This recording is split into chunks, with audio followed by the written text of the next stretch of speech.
Bismillahirrahmanirrahim. Assalamualaikum warahmatullahi wabarakatuh.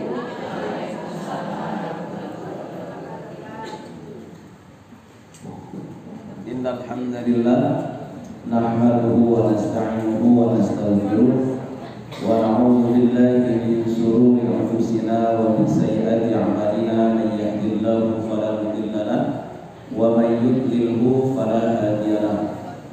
Asyhadu an la ilaha illallah wahdahu la syarika lah wa asyhadu anna Muhammadan abduhu wa rasuluhu la nabiyya ba'dah. Allahumma shalli wa sallim ala nabiyyina Muhammadin wa ala alihi wa sahbihi ajma'in, amma ba'du. Bapak dan Ibu rahimahullah, yang pertama mari bersama-sama kita senantiasa belajar dan terus belajar untuk mensyukuri nikmat Allah, karena madaul barakah syukur nikmat. Porosnya keberkahan itu hanya ada bila kita mensyukuri nikmat Allah. Yang kedua, sholawat beriring salam mudah-mudahan senantiasa Allah limpahkan untuk junjungan kita Nabi Muhammad sallallahu alaihi wasallam. Yang ketiga, wasiyatul awwalin wal akhirin, wasiat dari para nabi-nabi dahulu sampai nabi kita Nabi Muhammad adalah anit taqullah, agar kita selalu bertakwa kepada Allah. Yang keempat, ini kula badhe cerita. Ya, kalau sekarang kita sudah masuk di bulan Rajab, dan insya Allah maghrib nanti sudah masuk tanggal 27. Di 27 Rajab ada keyakinan sebahagian besar umat Islam bahwa ada peristiwa besar waktu itu. Peristiwa apa Bapak Ibu? Isra dan Mi'raj. Tapi saya akan lebih banyak bercerita ini. Jadi cerita gitu, jangan berjarang cerita sih. Ini tak cerita ini, mungkin diceritake tentang putra wayang. Ya, dulu saya banyak dapat pemahaman tuh dari cerita. Simbok klo niku senengane cerita. Ya, lak nasihati anak ini ku boten langsung. Niku simbok klo, mesti diceritani dhisik. Mbok ceritane bener mbok ora boten ngertos klo niku. Seperti kula mantuk-mantuk, maksudnya apa iki simbok iki? Oh, aku kongkon ngono to. Itu dengan cerita. Tapi sakniki piantun-piantun sepuh, orang-orang tua, baik yang sudah tua maupun orang tua yang masih muda, niku wis kentekan cerita. Nggih. Nah, ceritane aneh-aneh malah nyeritake tanggane. Iki kula paringi cerita ngeten. Saya akan urut supaya kita tahu latar belakang sebab turun dari surat Al-Isra ini, peristiwa Isra. Terus ngeten Bapak Ibu sekalian, orang-orang Quraisy, penduduk Jazirah Arab niku dipun wastani masyarakat yang kurang berpendidikan. Keranten wong-wong Arab niku boten kagungan kitab suci. Dados gurune wong-wong Arab niku wong-wong alim saking kalangan Yahudi lan Nasrani.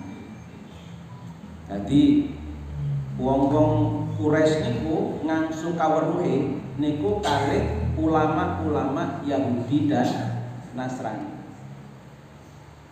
Nah, orang Yahudi dan Nasrani, para ulamanya itu menanamkan mitos, keyakinan teng wong-wong Quraisy.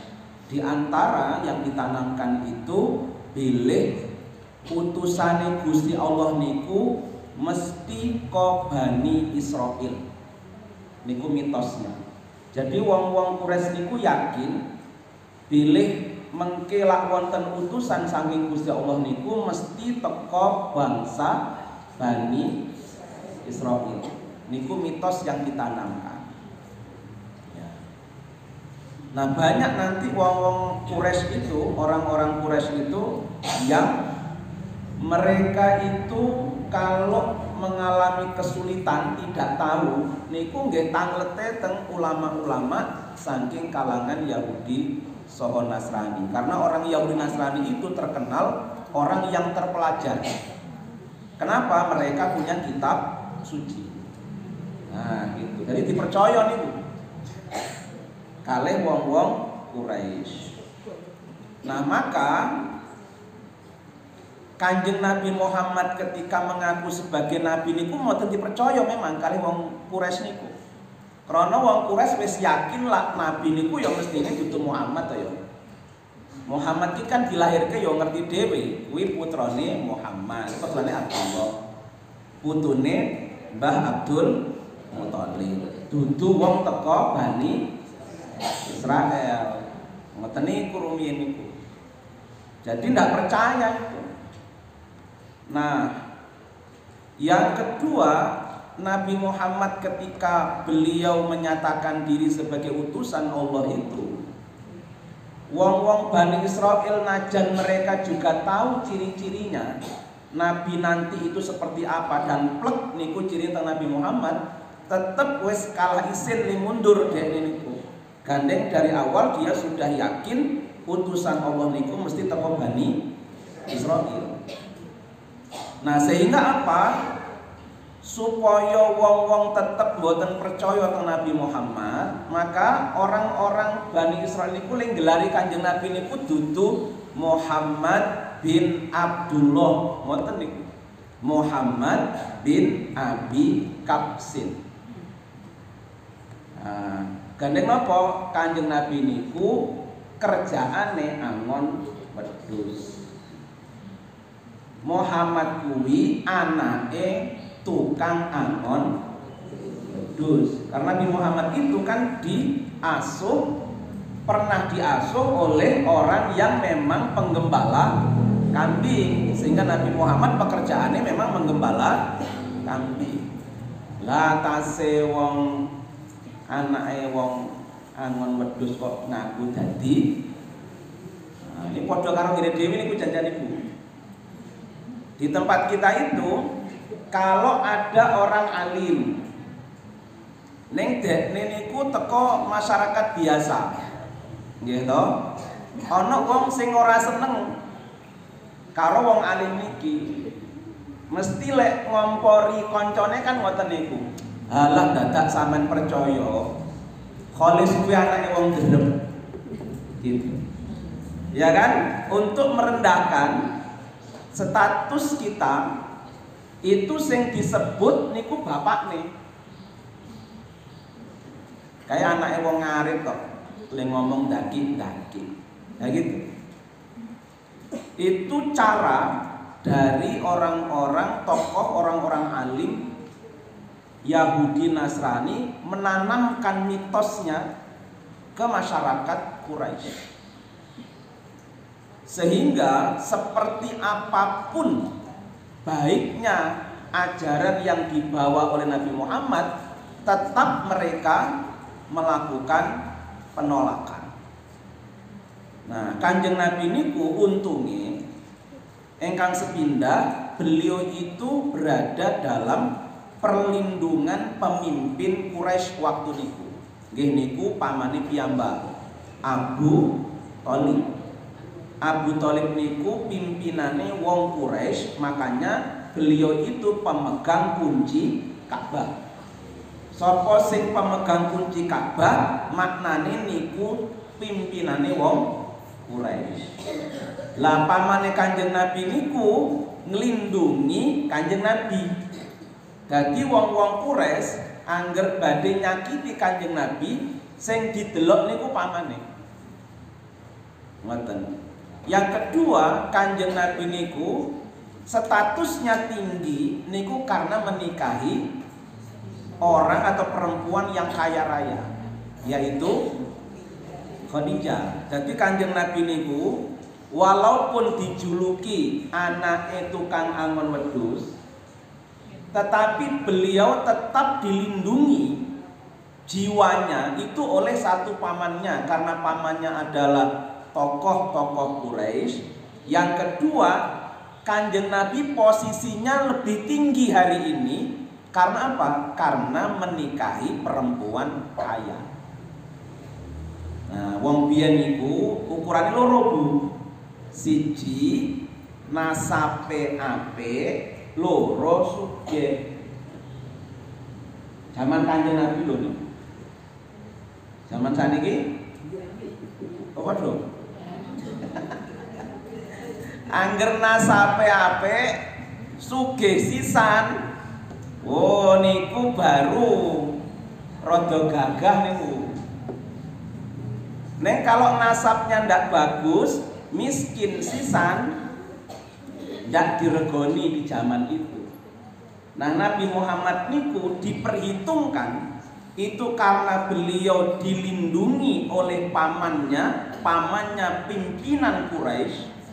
Dan yang kedua, Nabi menikah dengan perempuan yang kaya raya. Jadi Nabi itu menjadi orang yang terpandang memang waktu itu. Tapi tahun ke-10 kenabian beliau ini masalah. Yang pertama itu paman beliau wafat. Nah, sing nglindungi Kanjeng Nabi sakniki pun wafat. Gitu. Terus garwa Kanjeng Nabi wafat juga. Nah, bayangkan ya, Nabi niku aman dakwah 10 tahun. Walaupun masyarakat Quraisy mboten seneng, tapi Nabi niku tesih aman. Krana siji mboten diganggu karena ada perlindungan dari pamannya, dan Nabi itu diperhitungkan karena wong nikahi wong sugih. Nah, sekarang dua-duanya sudah tidak ada, Bu. Nah, kira-kira gimana itu? Oh, kesempatan buat orang-orang Quraisy menghabisi Kanjeng Nabi. Nah, sekarang yang lindungi tidak ada. Maka itu disebut dengan Amul Husn, tahun kesedihan Kanjeng Nabi. Nah, saiki dowani gitu. Angger mangkat teng masjid, teng Ka'bah niku, Nabi sholat, kadang pulang niku kepala Nabi itu udah penuh dengan debu. Ya, kadang rasukane Kanjeng Nabi nang dalan disuwek, Nabi didoni. Di situ ada tokoh yang sangat benci dengan Nabi, dua bersaudara namanya Utbah dan Syaibah. Utbah bin Rabi'ah, Syaibah bin Rabi'ah. Niku omahe enceng-encengan karo Kanjeng Nabi. Jenengan bayangke nggih, jenengan kagungan tangga suwengit karo jenengan. Nggih, sengit banget pokoknya karo jenengan. Angger jenengan ate numpak motor liwat diadangi. Oh, enceng-encengan kok yo. Omahe. Kira-kira jenengan betah mboten teng mriku? Betah mawon tukaran, Pak. Gelut betina, betina gelut yo wong Aisyah apa yo seneng betina gelut. Ya mestine wis ngalah wae yo. Ngalah wis sing waras ngalah derene. Wis tak kontrakke wae omahku, tak golek kontrakan nang nggon liya kan ngoten iki. Wong enceng-encengan ya omahe niku. Dadi Kanjeng Nabi diendek mendina. Utbah Syaibah niku kadang-kadang nyembelih kambing, Bu. Kambing niku jeroane niku. Niku disimpen sampai 3 dina. Mangke lak anak Kanjeng Nabi niku mangkat teng Ka'bah salat, nalika rukuk, niku jeroan sing disimpen 3 dina mau didekek nang punggunge. Wis piye wis lak koyo ngono, Bu. Karena wis ora wedi meneh, Bu. Wong-wong Quraisy wis ora wedi meneh. Saat itu. Akhirnya Kanjeng Nabi mboten betah. Ya, karena luar biasa tekanan dari orang-orang Quraisy yang kayak tadi itu. Nah, 619 Masehi, masih di tahun kenabian Nabi yang sama, Kanjeng Nabi memutuskan untuk berdakwah ke kabilah terbesar kedua. Jadi suku terbesar kedua itu Quraisy namanya. Niku suku nih. Suku terbesar kedua namanya Thaqif. Lah ketorsi Kanjeng Nabi, lek aku ora iso ngislamke wong Quraisy, muga-muga aku iso ngislamke wong-wong Thaqif, kabilah terbesar kedua setelah Quraisy. Maka Kanjeng Nabi dalu-dalu ngejak anak angkatnya namanya Zaid bin Harithah, niku putra angkat Kanjeng Nabi, boten nitih napa-napa, jalan kaki ke Thaif. Karena Bani Thaqif niku teng Thaif. Thaif niku 100 km saking Mekah. Melaku indah. 100 km 60 mil. Nah, lak numpak mobil GMC niku sing muat wong 12 niku rong jaman, Pak. Niku kecepatannya 120, saya pernah ke sana tuh. Tapi lek jalan kaki 100 kilo niku kan pundi, mriki pundi? Semarang. Kulo nembe teko Semarang. Jadi acaranya selesai nanti sore, nih kulo pun janji. Ya insya Allah gitu. Ternyata ada tugas dari Kemenak harus ke Semarang berangkat hari Rabu kemarin saya. Nah tadi subuh tak pun jemput karena sekarang misi di Aisyah. Rampungnya penutupan masih nanti sore. Nah jalan kaki mriki Semarang, dalannya mboten halus, zaman rumiyin. Setiap orang yang ketemu di jalan niku didakwai kali Kanjeng Nabi niku. Dan setiap yang didakwai tidak ada yang mau terima. Bayangin itu.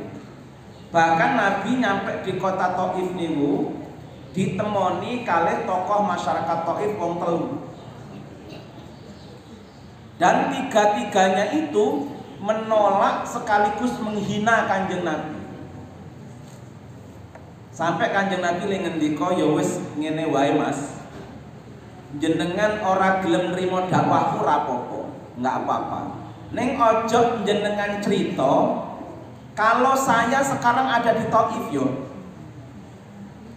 Kenapa kira-kira Bu? Kalau sampai wong-wong Mekah niku ngerti Kanjeng Nabi sakniki mboten teng Mekah. Ning metu teko teng Mekah teng Thaif.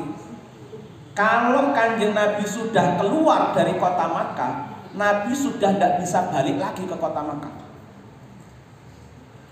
Resiko niku Kanjeng Nabi niku, maka Nabi niku mboten nitih kendaraan, mlaku bengi, jalan kaki, ben wong-wong Mekah niku mboten sing ngerti lek Kanjeng Nabi niku mboten teng Mekah.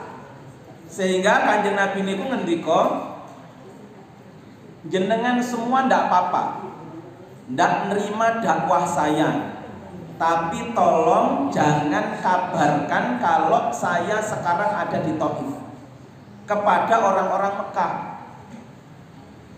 Tapi bukan ndak dikabarkan, malah 3 orang tokoh Thaif niki ngumpulke cah cilik-cilik karo budak. Saya perlu menyiksa Kanjeng Nabi di situ.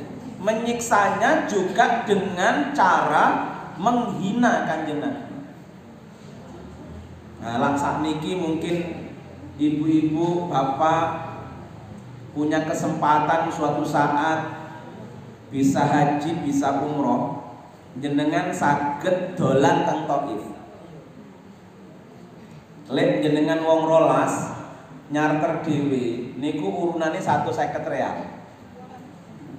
Iku engko urunan kanggo nyewa wis ana drivere, jenengan saged ke Thaif. Jenengan masih bisa melihat di mana posisi orang-orang cah cilik budak melempar Kanjeng Nabi dan di mana Nabi itu bersandar.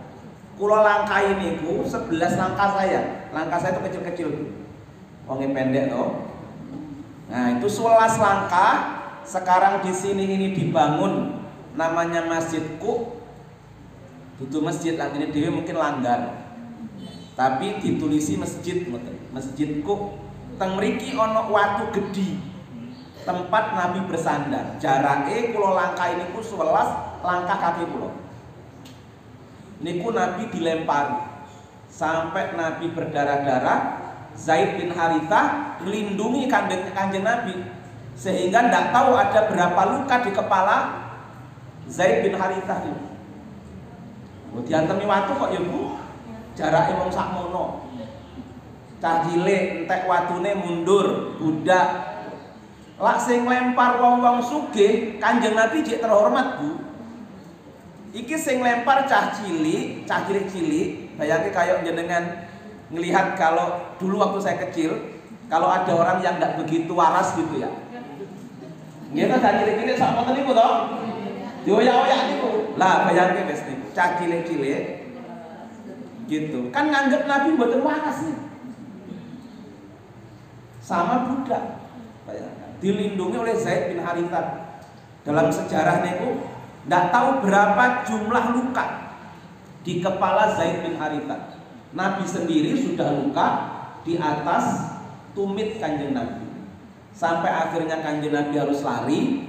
Kebetulan le mlayu niku le berteduh teng kebune Utbah karo Saibah. Coba ya.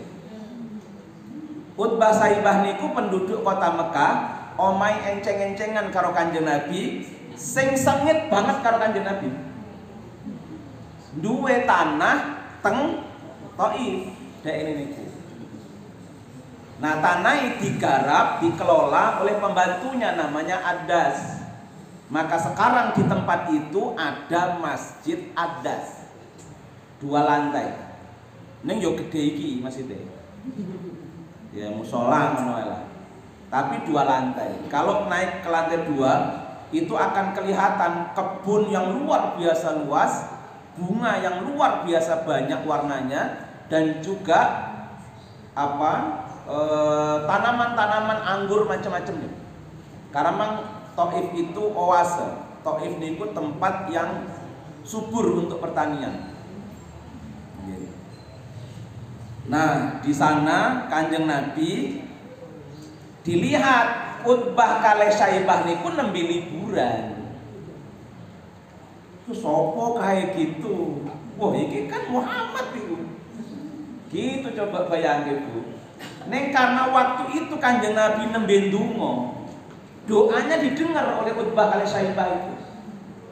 Nabi kan ngadu karo Gusti Allah, intine Gusti Allah mboten napa-napa lah, kula dingetenaken kalih sinten kemawon. Angger panjenengan mboten benci kula pun cukup.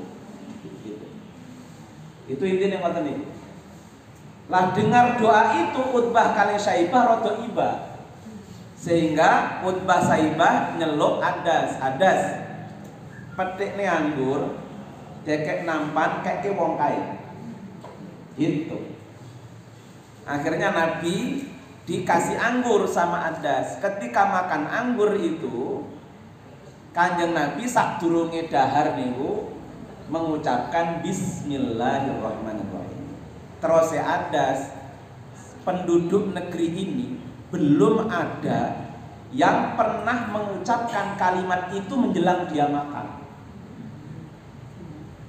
Kanjeng Nabi balik tanglet, emang jenengan niku saking pundi Mas? Nah gitu.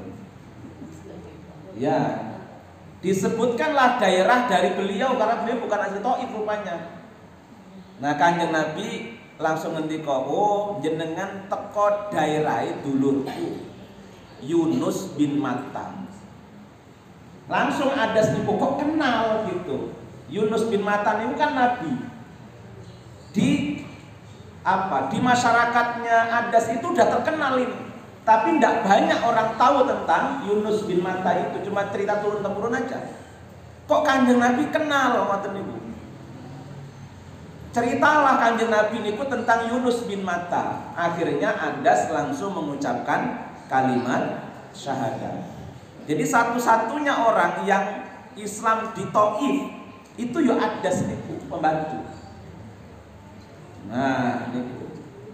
Sampai Utbah kali Saibah niku nginterogasi Adas itu. Kowe mau kok sampai sujud-sujud barang iki ngopo? Nah, ceritalah Adas itu tentang orang mulia itu. Untungnya Adas mboten diapa-apake kalih majikan. Nah, kemudian karena Utbah Syaibah niku ngertos Kanjeng Nabi ana teng Thaif, dikabarkanlah ke Makkah. Sehingga Nabi boten saged melih mlebu kutha Mekah. Nggak bisa. Semua orang sudah menghadang Kanjeng Nabi. Lek sampai Nabi balik nang Mekah meneh mati. Nah itu dulu karena Nabi sudah hilang suaka politiknya namanya. Nah Nabi kan kebingungan itu Bu. Nabi bingung luar biasa, piye iki nang kene ra diterima dakwahe, balik nang omahe dhewe wis ora ditampa. Nah, akhirnya Nabi itu melalui Zaid bin Haritha menghubungi pimpinan-pimpinan kabilah. Dados teng Quraisy niku wonten 13 kabilah, 13 suku. Apa nggih? Kelompok-kelompok masyarakat. Kalau kita mungkin RT ngoten niku. Lah setiap Pak RT nih dihubungi kalih Zaid itu minta bantuan agar mau melindungi Kanjeng Nabi bisa masuk ke kota Makkah lagi. Semuanya menolak kecuali hanya satu saja kabilah sejak duwe mesake teng Kanjeng Nabi. Akhirnya pimpinane menjaminkan dirinya agar Nabi Muhammad bisa masuk lagi ke kota Makkah. Dados beliau sak anak turune sing duwe tombak nggawa tombak, sing duwe pedang nggawa pedang, itu untuk mengamankan Nabi melebet melih teng kota Mekah. Nah, tapi di kota Mekah pun Nabi sudah ndak aman sudah itu. Di tahun itu Nabi ndak aman, tapi tetap Nabi berdakwah. Gitu. Walaupun secara sembunyi. Maka itulah tahun kesedihan bagi Kanjeng Nabi. Nah, tahun kesedihan ini disebutnya dengan Amul Huzni, tahun kesedihan buat Kanjeng Nabi. Nah, ibu-ibu rahimakumullah, ini yang melatari nanti akhirnya Allah mengisrakan Kanjeng Nabi. Ya, di tahun itu. Sehingga Isra niku banyak ulama mengatakan itu peristiwa penghiburan Allah kepada Kanjeng Nabi sing nembe sedih. Itu para ulama. Tapi yang penting panjenengan sampun mulai mangertos sebab kenapa ayat atau Allah menurunkan surat Al-Isra di ayat yang pertama, dan Allah betul-betul memperjalankan Kanjeng Nabi ini. Nah, di pemahaman umat Islam mengingkari peristiwa Isra niku dianggapipun kafir. Oh, orang Nabi ora pernah Isra niku. Kranten Isra Kanjeng Nabi niku ada dalilnya dalam Al-Qur'an. Subhanalladzi asra bi'abdihi laila. Jadi wong sing ra percaya padha wae ora percaya karo Al-Qur'an. Ngoten. Tapi Mi'raj niku Kanjeng Nabi dari Palestina ke Sidratul Muntaha naik ke langit sapitu, itu terjadi perbedaan pendapat. Ada yang mengatakan betul, tapi sing Mi'raj niku mung ruhnya saja, jasadnya mboten. Termasuk sinten sing yakini ini? Sing meyakini ini adalah istri beliau, Bunda Aisyah, yang diriwayatkan oleh Imam Muslim. Bunda Aisyah mengatakan sapa wonge sing meyakini Kanjeng Nabi niku ngendikan secara langsung karo Gusti Allah di peristiwa Mi'raj itu, dia telah melakukan kebohongan. Tapi para sahabat kebanyakan pendapatipun benten kalih Bunda Aisyah bahwa Nabi Mi'raj niku nggih betul-betul jasad kalih ruhipun. Nah, tapi intinya buat kita Isra-nya niku sepakat. Nabi diperjalankan oleh Allah dari Mekah ke Palestina 1239 km. Lek nitih unta niku sesasi. 1239 km niku Jogja pundi? Waduh niku, Pak. Sumatera niku. Itu sudah Sumatera niku. Aduh niku. Ning lek nitih unta zaman rumiyin niku sesasi niku. Tapi ini cuman sedikit dari malam saja. Nah, cuman kalau kula panjenengan mboten percados, maknanipun kula panjenengan mboten percados kalih wahyune Gusti Allah. Karena ada surat Al-Isra. Cuman untuk Mi'rajnya, nah itu berbeda pendapat. Leres Kanjeng Nabi Mi'raj, ning mereka berbeda apakah ruhnya saja atau ruhnya dan jasadnya.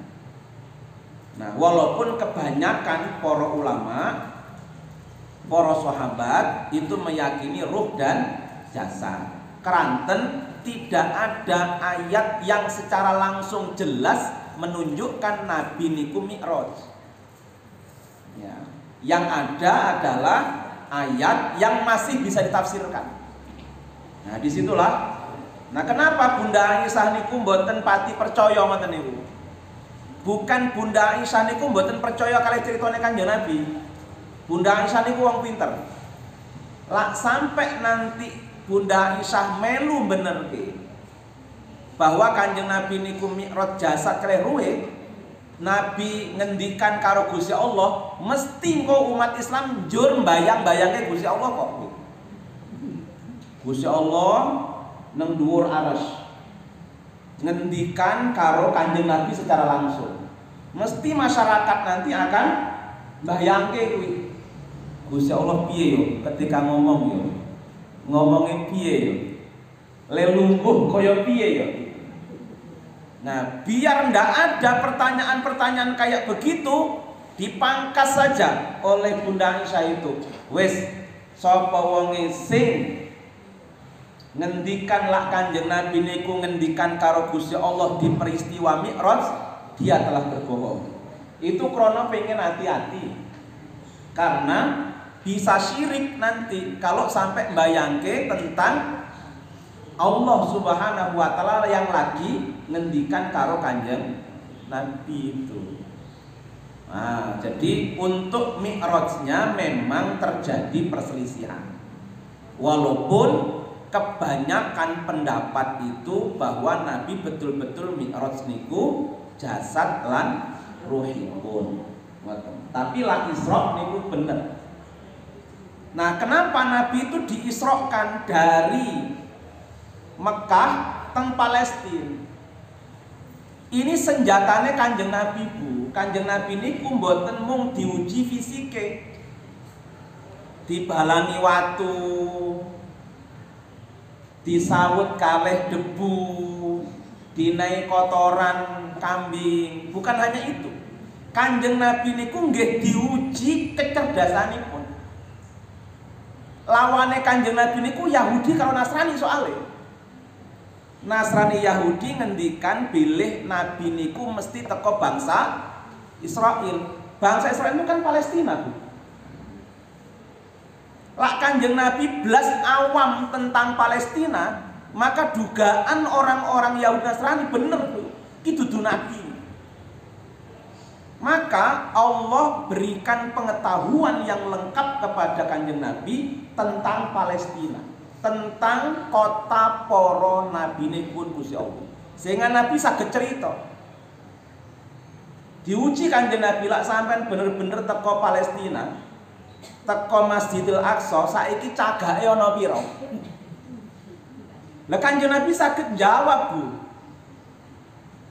Padahal Kanjeng Nabi niku janjane lak diurut-urut mau nak diurut-urut nggih Bani Israil janjane ngoten niku. Kan Kanjeng Nabi niku keturunane Mbah Adnan. Nggih to? Mbah Adnan itu kan keturunan Nabi Ismail. Nabi Ismail niku senes wong Mekah, Bu. Nabi Ismail niku wong Palestina. Wong lahir teng Palestina dek niku. Cuman oleh Nabi Ibrahim diungsikke teng Mekah. Inni askantu min dzurriyyati biwadin ghairi dzi zar'in inda baitikal muharram itu. Jadi oleh Nabi Ibrahim, Nabi Ismail yang lahir di Palestina itu niku dibawa teng Mekah. Nah, dibawa teng Mekah janjane Nabi Muhammad lak diurut-urut ya padha wae nasabe rono niku. Iya, nasabnya sama, tapi karena kedengkian Bani Israil, wong-wong Yahudi waktu niku, sing boten seneng, kok nabine malah teko keturunane Mbah Adnan. Mbah Adnan jalure teng Nabi Ismail, kok ora nang Ishak, ngoten niku. Nah itu kedengkiannya, maka Kanjeng Nabi diarani wong dhewe wong Arab kok, Nabi kabeh iki wong Bani Israil gitu. Maka Nabi diberikan pengetahuan tentang Palestina, tentang Baitul Maqdis. Nanti Nabi juga akan diuji, Bu, oleh orang-orang Yahudi ketika Nabi itu berkiblatnya pindah teko Baitul Maqdis pindah teng Ka'bah nih. Kan Nabi tadinya kiblatnya teng Baitul Maqdis. Tiba-tiba Kanjeng Nabi pindah kiblat teng Ka'bah. Kan disindir karo wong-wong Yahudi niku, jeneng Nabi kok pling-plang ngono. Ya Nabi kuwi sing bener iki, kabeh Nabi kuwi kiblate Baitul Maqdis. Kenapa Muhammad iku kiblate nang Mekah? Dekne niku ben diakui bahwa mbah-mbahne Kanjeng Nabi niku wong-wong terhormat. Nabi niku Muhammad ki wong kangen tok kok karo Mekah. Makanya dhek kiblate nang Mekah. Iya. Dia ndak suka saja sama orang-orang yang dari Baitul Maqdis, utusan-utusannya Allah itu yang bener itu. Nah, maka Nabi Muhammad leng jawab, apa kata Nabi Muhammad? Jawabannya itu, inna awwala baitin wudi'a lin-nasi lalladzi bi Bakkata mubarakan wa hudal lil alamin fihi ayatun maqamu Ibrahim. Saya pindah kiblat ke Ka'bah itu bukan seperti dugaan jenengan. Sing bener niku kiblat kuwi ya nang kene iki nang Mekah iki. Kenapa? Karena Makkah Ka'bah niku bangunan pertama kali. Dan di situ ada makom Ibrahim. Ibrahim niku punjere para nabi. Sing bener kuwi ya kiblate nang kono kuwi. Wah, pinter Nabi Muhammad niku. Diuji bolak-balik bisa. Nah, itu bukan hal yang sederhana memang untuk memahami ini. Jadi kenapa Nabi itu diisrokan dari Mekah harus dulu ke Masjidil Aqsa. Karena di Masjidil Aqsa itulah Nabi akan belajar tentang pendahulu-pendahulu beliau, karena ajaran Kanjeng Nabi itu sebenarnya penerusan dari ajaran sebelumnya. Gitu. Maka nanti para nabi kabeh niku padha dari sisi basariahnya, Bu. Nabi Ibrahim diuji karo keluargane, bapakne dhewe. Kanjeng Nabi diuji karo keluargane dari sisi bapak paman-pamanipun. Gitu. Padha janjane. Gitu. Semua nabi diuji dengan keluarganya. Iku padha. Nah, semua nabi juga keusir dari kampung halamannya dan diberikan suaka oleh orang lain. Nabi diusir dari kampung halamannya, diberikan tempat oleh Ansor. Nabi Musa diusir dari komunitas Fir'aun itu, dilindungi oleh Nabi Syuaib, penduduk liane. Ini ku janjane podo, ajarannya sama. Nah, itu. Nah, satu hal pelajaran yang mudah-mudahan kita ini bisa mengambil dari situ. Kanjeng Nabi, saya ulang nih, Kanjeng Nabi rumiyin bergantungnya, berlindung kepada dua orang manusia. Satu Abu Thalib, loro Khadijah. Sepeninggal dua ini, Nabi sekarang hanya berlindung kepada siapa, Bu? Kepada Allah Subhanahu wa ta'ala. Jadi peristiwa Isra Mi'raj itu mengajarkan kepada kita boleh punya kawan, punya sahabat, duwe dulur sing bisa dijak sambatan. Perlu. Tetapi dulur konco niku yo tidak selamanya iso dijaluk gawe sambatan, minimal lak dekne wis mati. Gitu. Dan kalau mau berlindung kepada siapa kira-kira yang tidak akan pernah berubah dan tetap akan melindungi kita? Itu. Maka ini buat generasi-generasi kita ke belakang, ibu-ibu Aisyah, putra wayah niku sakniki sing diunggulke niku bapakne. Nggih, krana bapakne jek sugih. Sakarepe urip apa wae iso dituruti. Enggak mau kerja keras. Bapak itu bisa meninggal. Kalau nanti orang tua sudah meninggal, sapa lagi itu yang mau melindungi dan mau mencukupi? Kalau tidak dibiasakan dia ini untuk kuat selalu berlindung kepada Allah.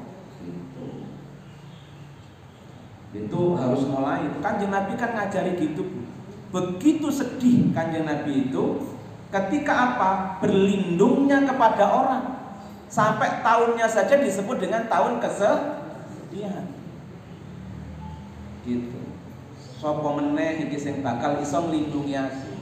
Allah Subhanahu wa ta'ala tuntun Kanjeng Nabi niku untuk semata-mata sekarang berlindung hanya kepada Allah. Rupanya itu lebih menenangkan.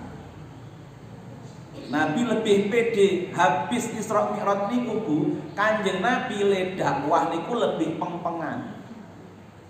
Walaupun ancamannya sudah nyawa, neng Nabi yakin betul sekarang dengan dakwahnya. Ono wong kaji tahun ke-11 habis peristiwa Isra Mi'raj itu. Orang-orang dari Yasrib biasa haji kan mboten adewe tok. Zaman biyen pun haji. Ketika orang sedang bermalam di Mina, Kanjeng Nabi bengi niku ngindik-ngindik Bu, nyedaki tenda-tendone jamaah niku. Dakwah Kanjeng Nabi niku. Sing ngrungokke wong 5 saking Yasrib. Dijak diskusi karo Kanjeng Nabi teng niku. Akhirnya 5 orang itu tertarik karo agama Islam. Tapi diketahui oleh orang-orang Quraisy sehingga wong Yasrib diusir. Haji ini orang rampung diusir balik. Gandeng konangan nemui Kanjeng Nabi. Tapi Nabi ini pede. Cuman wong Yasrib akhirnya ngabarkan itu sampai ke Yasrib. Akhirnya ada 7 orang yang haji tahun 12 kenabian Kanjeng Nabi niku datang sengaja menemui Kanjeng Nabi untuk Islam. Nah, itu namanya Baitul Aqobah yang pertama. Wong pintu balik teng Yasrib karo Kanjeng Nabi. Mus'ab bin Umair, "Le, Mas, tolong jenengan melu neng Yasrib. Ajari wong-wong iki agama Islam dengan baik." Itu cah nom tuh jadi kompor. karo Kanjeng Nabi. Jadi orang yang pertama kali berdakwah ke Yastrib niku jenenge Mus'ab bin Umair. Wonge ganteng ra jaman. Ceritane lho. Anake wong sugih zaman biyen. Minyak parfumnya saja itu bisa kecium walaupun dia sudah seminggu yang lalu ngene. Coba ya, tangannya halus kaya sutra. Bocah bagus ngoten niku. Ning ketika beliau masuk Islam, karo wong tuane ora diakui anak.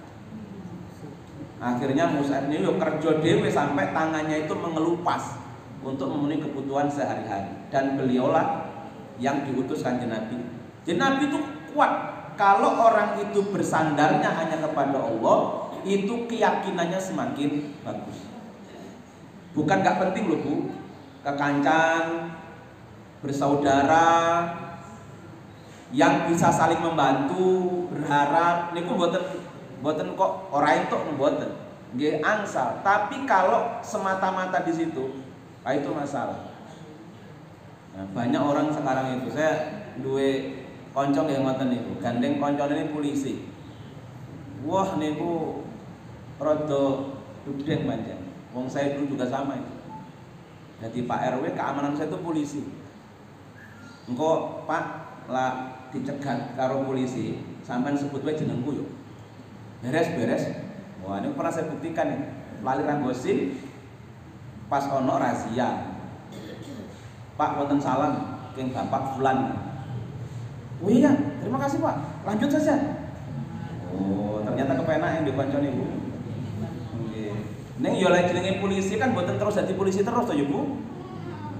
Nggih, suwe-suwe ya pensiun. Pensiun saking polisi, suwe-suwe dipensiun karo Gusti Allah saking donya. Lah terus gondelan karo sapa meneh. Makanya gegondelan niku yang paling tepat hanya kepada Allah. Ini urusan pertama. Yang kedua dari Isra dan Mi'raj itu tentang sholat kan. Jadi perintah sholat niku kan Nabi niku pun sholat. Nabi-nabi rumiyin nggih pun sholat gitu. Sholat itu syariat agama Allah memang. Ning perintah sholat 5 waktu niku memang nalika Kanjeng Nabi Isra Mi'raj. Sadurunge Isra Mi'raj Kanjeng Nabi niku wis sholat, para sahabat yo sholat. Ning sholate 2 rakaat. Angger sholat 2 rakaat. Dan tidak ada waktu-waktu tertentunya. Sampai kemudian Nabi Isra Mi'raj niku nampi perintah sholat 5 waktu. Ning terus hadis Kanjeng Nabi niku sing 5 waktu niku dikalikan dengan 10 kebaikan kalau kita lakukan. Jadi sholat sing 5 waktu padha karo 50 waktu. Karena tadinya kan perintahnya 50. Nah, dinyang-nyang karo Kanjeng Nabi sampai jadi 5. Kok ngenyang meneh aku sisin di Kanjeng Nabi. Cuman Allah sudah sampaikan bahwa yang 1 kali sholat itu akan dilipat gandakan kebaikannya jadi 10. Makanya lah sholat 5 waktu podo karo sholat 50 waktu. Itu hadis Nabi. Nah itu. Nah sholat niku memang inti dari ajaran agama nipun Gusti Allah. Jadi wong sak betik-betike wong, sak durhaka-durhakane wong, sing penting ojo sampai ninggalke. Kenapa Bu? Wong sing ora salat niku wis ora ngakui Gusti Allah niku pangeran. Masalah ini. Kalau ada banyak di antara kita sing ora iso ninggalke ngrumpi, ngrasani, ning kok jek gelem salat. Maknane dek niku jek ngakui lak Gusti Allah niku pangerane. Jek mending niku. Kan sing masalah niku lak wis ora gelem ngakuni Gusti Allah niku pangeran niku. Adanya di mana itu? Ninggalke salat. Maka kata Kanjeng Nabi niku bedane muslim karo kafir niku salat. Karena wong sing jek gelem salat, jek gelem ngakui Gusti Allah niku pangerane. Jek gelem nyembah Gusti Allah niku. Salat. Ning lak wis wong ora gelem salat. Itu makanya nanti gitu. Dia duwe anak nakal iki yo akeh tunggale. Apalagi zaman sakniki nggih. Ning ojo sampai generasine dhewe niku ninggalke salat gitu. Jadi kudu juweh Bu sing siji niki. Beneran niku.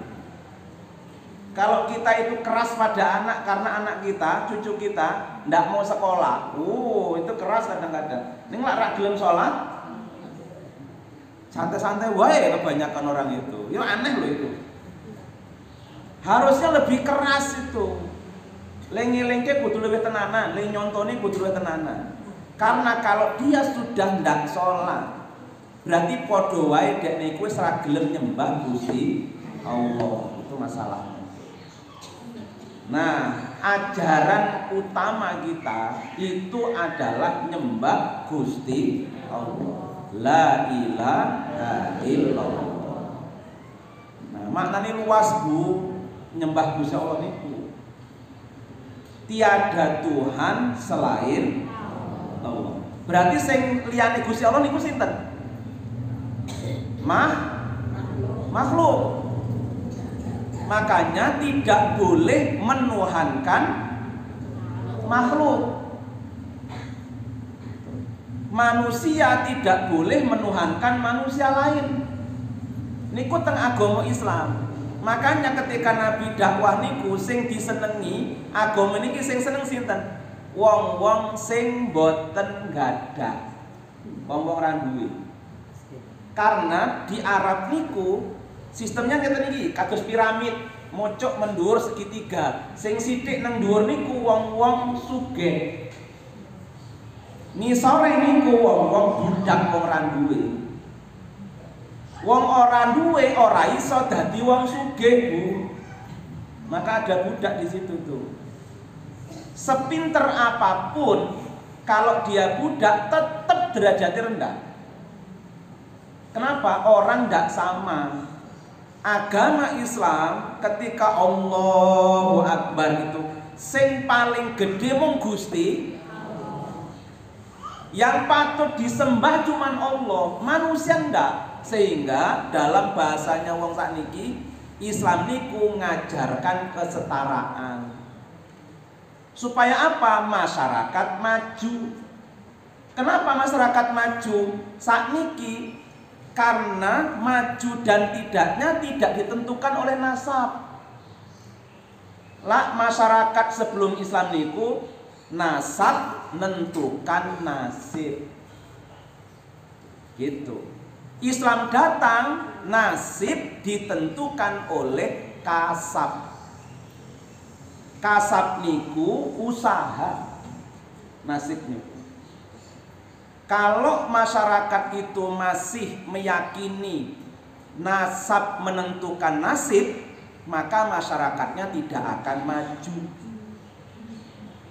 Gitu. Maka dalam Islam bagaimana? Inna akramakum indallahi atqakum. Yang paling mulia itu bukan nasab. Yang paling mulia itu yang paling bertakwa. Nah itu. Sehingga ajaran di Islam itu likullin ja'alna minkum syir'atan wa minhaja. Ya, itu maka di Muhammadiyah tidak bermadhab tapi bermanhaj. Gitu di Muhammadiyah itu. Makanya Islamnya Islam berkemah. Kenapa? Karena tauhidnya murni. Tauhid murni itu maknanya selain Allah itu bukan Tuhan. Podo menungso niku Allah berikan Al-Quran, berikan hadis Nabi, dan Allah berikan syir'ah dan minhaj, tuntunan untuk memahami dan jalan terang, jalan yang menunjukkan akan kebenaran. maka manhaj niku boleh beda-beda. Karena perbedaan manhaj niku kehendakipun Gusti Allah.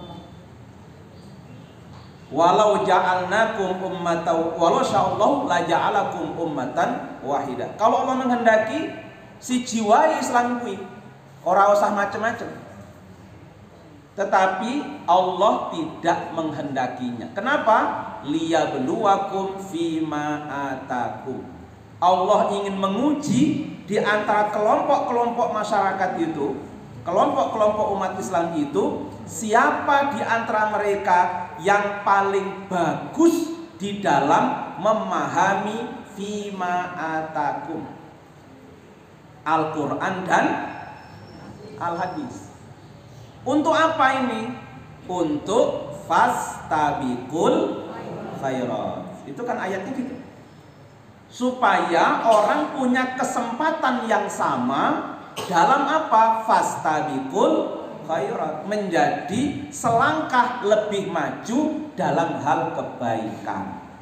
Siapapun boleh, anak wong randuwe yo ento gitu. Makanya di Muhammadiyah darahe kabeh do abang. Ora ana darah biru.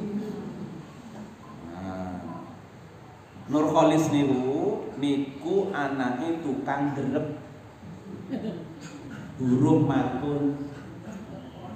Kula ning saged teng majelis tarjih pimpinan pusat Muhammadiyah. Krana Muhammadiyah boten delok nasab. Gitu. Muhammadiyah boten delok darah. Karena darah semuanya itu merah. Ora ono darah biru. Lah cek masih mikir darah biru kalau darah merah ndak bakal maju. Nah, gitu loh maksudnya itu. Jadi orang punya kesempatan yang sama sekarang. Itu tauhid, Bu. Itu la ilaha illallah gitu. Ketika orang Allahu Akbar, semua setara. Yang tinggi hanya Allah saja. Maka orang punya kesempatan yang sama, bisa naik level. Syaratnya apa? Yarfa'illahu alladhina amanu minkum walladzina utul ilma darajat. Sing penting imane, loro ilmune, telu akhlake. Ambok nasape apik, lah ora iman, orang duwe ilmu, orang duwe akhlak. Nasape wis mati, mau bergantung sama siapa dia? Nah, itu pentingnya sholat, Bu. Jadi ketika sholat Allahu Akbar niku sudah, kita adalah makhluk Allah yang sama. Yang tinggi hanya Allah, yang disembah hanya Allah. Allah hanya perintahkan kita untuk fastabiqul khairat. Makanya setelah sholat bersemangat memperbaiki iman, bersemangat memperbaiki kualitas ilmunya, bersemangat memperbaiki akhlaknya. Nah itu bar sholatnya itu. Makanya Islam niku brel bar napa? Bar Isra Mi'raj niku Nabi hijrah ke Madinah, Madinah langsung ngrembaka. Semua orang senang dengan Islam karena Islam tidak lagi mengakui kelas. Sekarang Islam itu wong kabeh podo, ayo bareng-bareng berlomba untuk menebarkan manfaat dan kebaikan. Siapa yang paling banyak menebarkan manfaatnya, dia statusnya yang akan naik dan tinggi. Maka berlomba itulah ciri kemajuan. Nah, dan optimis, Bu. Orang yang sholat itu optimis tuh. Muhammadiyah bangun apa coba? Muhammadiyah tradisi itu. Mas, bangun ke pondok. Piro anggarannya Pak 2 miliar. Modalnya piro 10 juta. Wani buat dhewe. Wong pancen jihad kali nekat niku bet tipis bedane Muhammadiyah. Iki nekat apa jihad itu?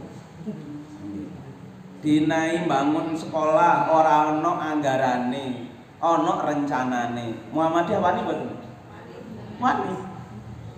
Itu optimis. Kenapa? Allah ma'ana. Allah bersama dengan kita. Nah, itulah la ilaha illallah. Tauhid murni itu optimis. Kenapa? Allah bersama dengan kita. Tidak ada yang ditakutkan. Orang untuk bantuan ke pemerintah yo ora apa-apa, Muhammadiyah iki biasa-biasa wae. Muhammadiyah wis berjuang untuk menebarkan kebaikan, berjuang dalam senyap. Oh, tapi hasilnya luar biasa, membantu masyarakat. Nggih, di Muhammadiyah itu modelnya itu. Ora kakek ngomong. Bres kono ono sekolah tiba-tiba. Bres kono ono rumah sakit. Gitu. Nah, pengen nyehatke wong. Nah, itu. Makanya fima atakum itu manhaj niku, manhaj memahami Al-Qur'an secara integral. Di Muhammadiyah ndak boleh memahami ayat mung siji-siji. Dicontoni siapa? Kiai Dahlan. Itu. Contohnya gimana? Oh, Al-Qur'an itu orang mau diwaca ngono kuwi, Mas. Diajarke Al-Maun, bolak-balik. Nggih. Kata kiai apa? Santri ini yo takon-takon wae, kok iki terus. Wis paham durung, wis diamalke durung. Sampun Pak Yai. Angger bar maca Fatihah, salat langsung maca Al-Maun pun. Oh, sampean baru ngelakoni Al-Qur'an sebagian. Yuk dijak nang pasar. Ndelok wong-wong ora duwe. Oh, sing iki ora mbok amalke lho, iki pemahamane Al-Maun. Baru jenengan amalke maca, amalke ngapal ku yo amal, ku yo bener itu, tapi urung komplit. Nah, gitu. Makanya lek ajarane pengin minterke, ora kakek ngomong dekne sekolah. Nah, sekolah pun nggak boleh di Muhammadiyah itu usaha sak kenone mboten angsal. Harus diurusi serius, makanya jenenge amal usaha. Itu namanya melembagakan amal soleh. Amal soleh kudu dilembagake. Kudu ono organisasi ning, kudu ono tata kelolane, kudu ono manajemennya. Itu amal solih. Oh, luar biasa memahami Quran itu di Muhammadiyah itu Islam berkembang. Salat, salatnya sing bener tapi abadan idza shalla au amara bil taqwa. Jadi kanjeng Nabi niku salate niku ya, beliau itu salat di dalam salatnya apa? Ada teladan dan semua orang yang melihat pasti ingin mencontohnya itu. Jadi wong Muhammadiyah Aisyah lek salat kudune hasilnya kabeh pengen nyuntuk. Karena sholat wong Muhammadiyah itu adalah perwujudan dari pernyataan tauhid murninya. Nah, mudah-mudahan lah nanti kita bersama-sama dengan peringatan Isra dan Mi'raj, momentumnya ini satu, memahami kita alure piye to janjane. Kok tiba-tiba ono sholat di situ. Nah, tadi ya Kanjeng Nabi Muhammad tadinya berlindung kepada dua orang. Nabi Muhammad menyadari bahwa berlindung itu bisa menimbulkan kesedihan karena berlindung itu hanya kepada Allah Subhanahu wa taala. Dan cara untuk melatih perlindungan itu adalah dengan sholat. Maka sholat itu adalah pengamalan kita, melatih diri kita untuk bisa lebih mengabdi kepada Allah semata. Jadi mudah-mudahan ke depan kita, masyarakat Aisyah, keluarga kita betul-betul menjadi orang yang ahli sholat. Sehingga ta'muruna bil ma'ruf wa tanhauna 'anil munkar itu jalan dengan baik.